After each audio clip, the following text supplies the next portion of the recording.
This is Stephen K. Bannon, the Victory Sessions. We are back with our special 3 hours, Crony Capitalism and the Destruction of Our Beloved Country, the United States of America. My co-host at the Reagan Ranch Center in Santa Barbara is Peter Schweitzer, author of Throw Them All Out. And our special guest, last segment, this segment, hopefully keep him on for another segment, is Andrew Breitbart. Do you think that this book, and seeing Houghton Mifflin, seeing CBS, 60 Minutes, Tina Brown and Newsweek magazine, actually jumping in here when they're Democrats and Republicans, and these are not small fish. This is not a book of grundoons. Peter Schweitzer names names of some of the most senior people in the United. This book has got Warren Buffett, George Soros, John Doerr, Robert F. Kennedy, Barack Obama, Spencer Bachus, John Boehner. This is not a collection of small fries. This is the senior leadership of both political parties in the United States. Do you think it's a moment, Andrew, because you've been out there for 3 years now with the Tea Party, that could pull this country together?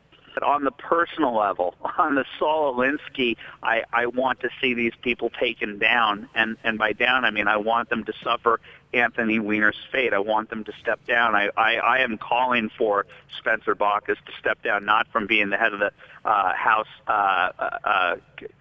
Finance Committee.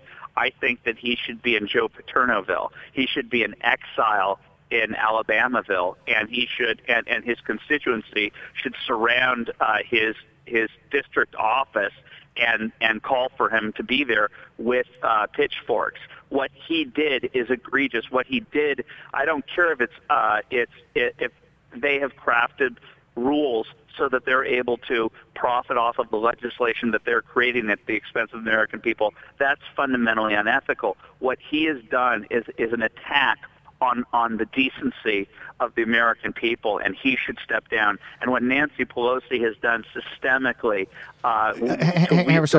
Before we get to Nancy Pelosi, I want to do this because you don't look. You are someone, because of your time in the vineyard with the Tea Party, carries a particular weight.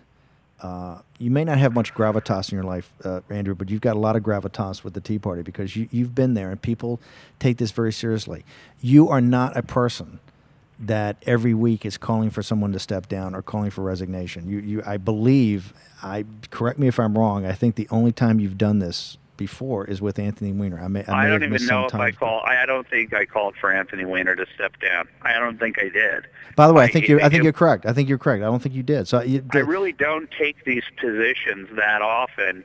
I'm not as political. I don't get involved in the policy. I think people are starting to get to know that.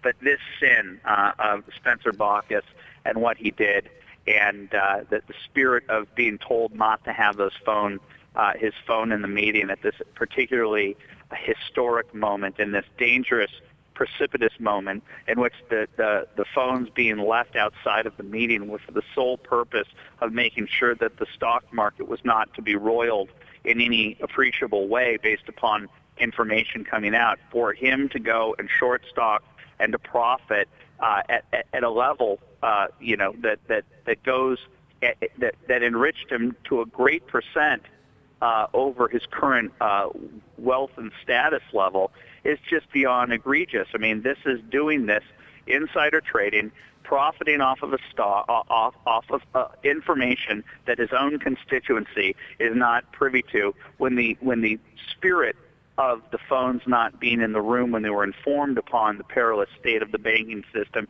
at that moment, the spirit was that this was not to be public information.